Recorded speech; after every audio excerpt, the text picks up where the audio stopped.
ಇನ್ನು ಬೀದರ್ ಜಿಲ್ಲೆಯ ಬಸವ ಕಲ್ಯಾಣ ನಗರದಲ್ಲಿ ಸ್ವಚ್ಛತೆ ಕಾಪಾಡಬೇಕೆಂದು ನಗರಸಭೆಯ ಪೌರಾಯುಕ್ತ ರಾಜು ಬಣಕರ್ ಸಾರ್ವಜನಿಕರಲ್ಲಿ ಮನವಿ ಮಾಡಿದ್ದಾರೆ. ಇಂದು ರಾಮನವಮಿ ಉತ್ಸವದ ನಿಮಿತ್ತ ನಗರದಲ್ಲಿ ಇಂದು 4 ಗಂಟೆಗೆ ಅದ್ದೂರಿ ಮೆರವಣಿಗೆ ಮತ್ತು ಪಲ್ಲಕ್ಕಿ ಉತ್ಸವ ನಡೆಯಲಿದೆ. ಮೆರವಣಿಗೆಯು ಕಾಳಿ ಗಲ್ಲಿಯಿಂದ ಶುರುವಾಗಿ ಬಸವೇಶ್ವರ ದೇವಸ್ಥಾನ, ಗಾಂಧಿ ವೃತ್ತ, ಬಸವೇಶ್ವರ ವೃತ್ತದ ಮೂಲಕ ಸದಾನಂದ ಸ್ವಾಮಿ ಮಠದಲ್ಲಿ ಸಮಾರೋಪಗೊಳ್ಳಲಿದೆ. ಈ ಹಿನ್ನೆಲೆ ನಗರದಲ್ಲಿ ನಗರಸಭೆ ವತಿಯಿಂದ ರಸ್ತೆ ಹಾಗೂ ಚರಂಡಿ ಸ್ವಚ್ಛತೆ ಮಾಡಲಾಗಿದ್ದು ಬ್ಲೀಚಿಂಗ್ ಪೌಡರ್ ಸಹ ಸಿಂಪಡಿಸಲಾಗಿದೆ. ಹಾಗಾಗಿ ಸಾರ್ವಜನಿಕರು ಸ್ವಚ್ಛತೆ ಕಾಪಾಡಬೇಕು, ಪ್ಲಾಸ್ಟಿಕ್ ಹಾಗೂ ಹಾಳೆಗಳನ್ನು ಬೀಸಾಡಬಾರದು. ಬಸವ ಕಲ್ಯಾಣ ನಗರ ಸುಂದರ ಹಾಗೂ ಸ್ವಚ್ಛತೆಯಿಂದ ಕಾಣುವಂತೆ ಸಾರ್ವಜನಿಕರು ಸಹಕರಿಸಬೇಕು ಅಂತ ಮನವಿ ಮಾಡಿದ್ದಾರೆ.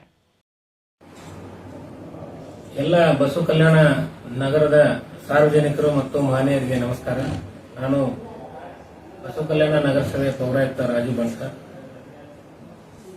ನಾಳೆ ಅಂದ್ರೆ 26/3/2026 ಸಾಯಂಕಾಲ 4 ಗಂಟೆಯಿಂದ ರಾಮನವಮಿ ಪ್ರಯುಕ್ತ ನಗರದಲ್ಲಿ ರಾಮನವಮಿ ಆಚರಣೆಯನ್ನು ಮಾಡ್ತಾ ಇದ್ದಾರೆ. ರಾಮನವಮಿಯಲ್ಲಿ ಆಚರಣೆ ಮಾಡಲು ಎಲ್ಲರೂ ಭಾಗವಹಿಸಿ ತುಂಬಾ ವಿಜೃಂಭಣೆಯಿಂದ ಆಚರಣೆ ಮಾಡ್ತಾ ಇರೋದು ನಮ್ಗೆ ತಿಳಿದು ಬಂದಿದೆ. ಆದ್ರಿಂದ ರಾಮನವಮಿ ಮೆರವಣಿಗೆ ಸಾಗುವ ರಸ್ತೆಗಳ ಮೂಲಕ ಕಾಳಿ ಗಲ್ಲಿಯ ಆಂಜನೇಯ ದೇವಸ್ಥಾನದಿಂದ ಬಸವೇಶ್ವರ ದೇವಸ್ಥಾನದಿಂದ ಬಸವೇಶ್ವರ ದೇವಸ್ಥಾನದ ಕಮಾನ್ವರೆಗೆ, ಆ ಕಮಾನ್ದಿಂದ ಮತ್ತೆ ಗಾಂಧಿ ಸರ್ಕಲ್ ವರೆಗೆ, ಅಲ್ಲಿಂದ ಬಸವೇಶ್ವರ ಸರ್ಕಲ್ ವರೆಗೆ, ನಂತರ ಸದಾನಂದ ಮಠದವರೆಗೂ ಮೆರವಣಿಗೆ ಸಾಗಲಿದೆ.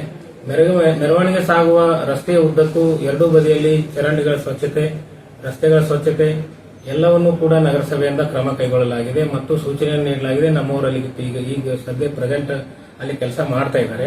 ಮತ್ತೆ ಸೂಕ್ತವಾದಂತಹ ಎಲ್ಲ ಪೌಡರ್ ಸಿಂಪಡಣೆ ಮಾಡುವಂತದ್ದು ಅದನ್ನೆಲ್ಲ ನಾವು ಮಾಡ್ತಾ ಇದ್ದೀವಿ. ಸಾರ್ವಜನಿಕರಲ್ಲಿ ವಿನಂತಿ ಮಾಡಿಕೊಳ್ಳೋದು ಒಂದೇ, ಮೆರವಣಿಗೆ ಮತ್ತು ಇನ್ನಿತರೆ ಹಬ್ಬಗಳು ಆಚರಣೆ ಆಗ್ತಾ ಇರೋದ್ರಿಂದ ಯಾರೂ ಕೂಡ ಪ್ಲಾಸ್ಟಿಕ್ ಅನ್ನಾಗ್ಲಿ ಹಾಳಿಗಳನ್ನಾಗ್ಲಿ ರಸ್ತೆ ಮೇಲೆ ಚೆಲ್ಲಬಾರದು, ಸ್ವಚ್ಛತೆಯನ್ನು ಕಾಪಾಡ್ಕೋಬೇಕು.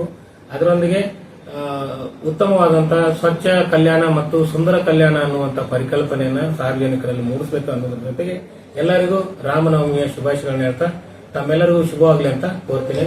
ನಮಸ್ಕಾರ.